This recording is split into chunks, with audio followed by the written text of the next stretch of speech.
UP में double engine की सरकार है। एक से बढ़कर एक धुरंधर मंत्री हैं, एक से बढ़कर एक नेता है। इसके बावजूद अगर उसके क्षेत्र में, उसके इलाके में अगर देश की बेटी, गरीब की बेटी, दलित की बेटी अगर महफूज नहीं है, सुरक्षित नहीं है, तो उन तमाम संस्थाओं पर, उन तमाम सिस्टम पर लानत है जो इस बात का ढिंढोरा पीट रहा है, डंके की चोट पे कह रहा है कि भाई यहाँ दरअसल माफिया पैदा हो जाए, गुंडे पैदा हो जाए, वो सब के सब थर थर थर थर कांपेंगे।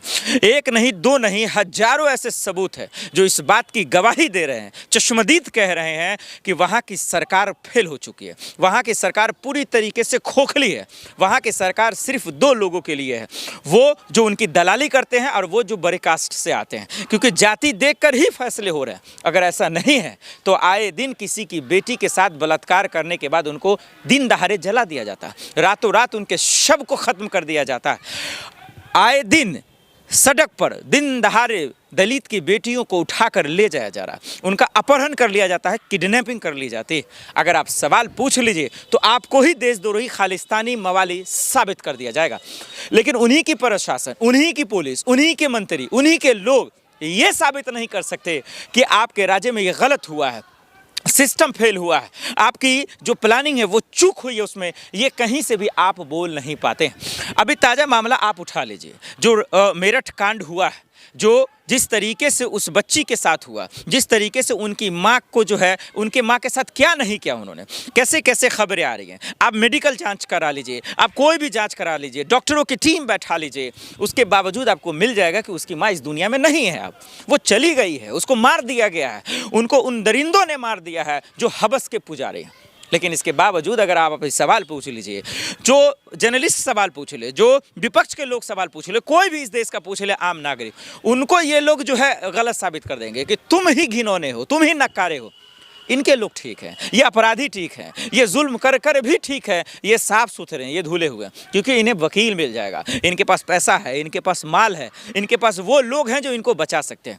आप बताइए, ये वोट की ताकत है, ये वोट की पावर है, ये इसको किस लिए देते हैं? वोट क्यों देते हैं? ताकि मेरी बहन, मेरी बेटी सुरक्षित रहे। जो गरीब तबके के लोग हैं, जो किसी भी समाज से आते हो, चाहे वो दलित समाज से हो, मुसलमान समाज से हो, ब्राह्मण समाज से हो, चाहे छोटे तबके के ही लोग क्यों ना हो, वो गरीब से गरीब क्यों ना हो, जिनको कपड़ा पहनने की हैसियत नहीं है, वो भी गर्व से कह सके यार मेरी सरकार ऐसी है जहां हम खुलेआम घूम सकते हैं। अमित शाह जी का बयान ले लीजिए, मोदी जी का ले लीजिए, योगी जी का ले लीजिए, कहते हैं कि जिस तरीके से आज गिरफ्तार हुआ मेरठ कांड का आरोपी, यूं समझ लिए कि वो 2-4 दिन में छूट भी जाएगा।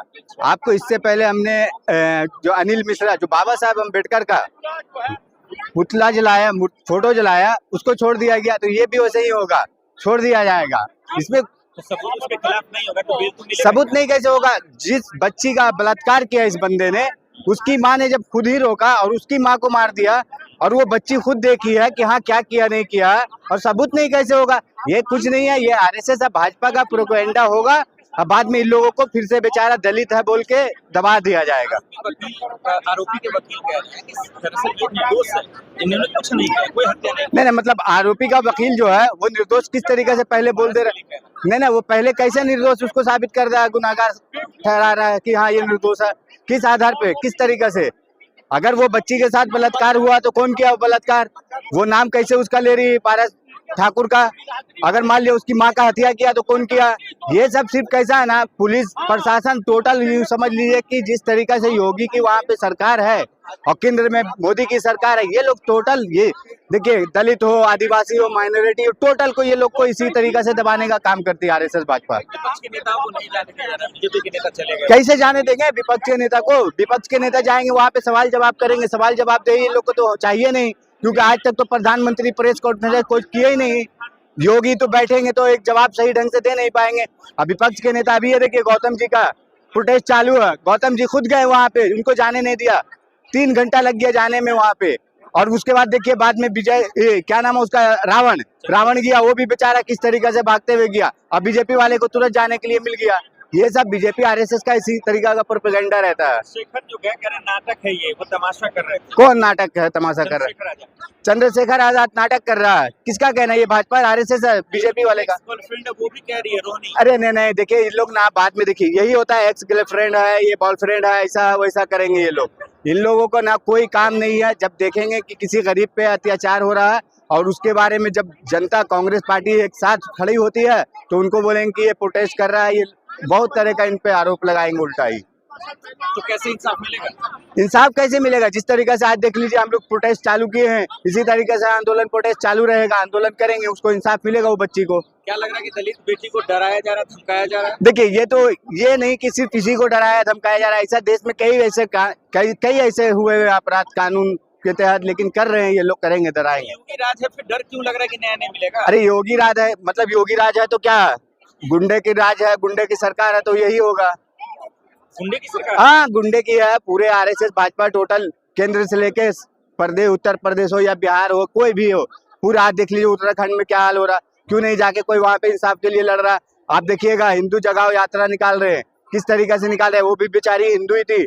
आप वोट लेने के टाइम में उसको हिंदू बोलेंगे, अब वोट लेने के बाद बोलेंगे वो दलित है, वो आदिवासी है, वो माइनॉरिटी, ऐसा कर रहे हैं। लेकिन सर आरोपी गिरफ्तार तो हुआ, योगी की पुलिस ही ने किया। अरे वो फिर आपको बोल रहे हैं भाई साहब वो गिरफ्तार हुआ है, आप देख लीजिएगा 2-4 दिन बाद उस पे निर्दोष करके उसको छोड़ दिया जाएगा।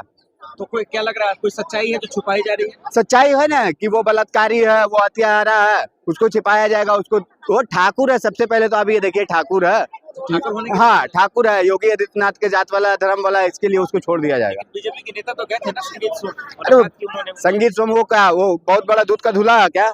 वो खुद अपराधी आदमी है संगीत सोम। अभी शाहरुख खान को गद्दार भी कहा। नहीं तो वही तो इसलिए तो आपको बोल रहे हैं, वो खुद अपराधी है जो हिंदू राष्ट्र की बात करता है, जो संविधान को नहीं मानता। वो संगीत सोम क्या करेगा वो जाके? तो आप क्या चाहते हैं कि क्या हो आरोपी के साथ? क्या होगा? फांसी हो? देखिए पहले तो सबसे पहले उसके लिए ही नहीं, सिर्फ जितने भी बलात्कारी अपराधी हैं टोटल को फांसी की सजा होना चाहिए, देश में यही करना चाहिए और कुछ नहीं।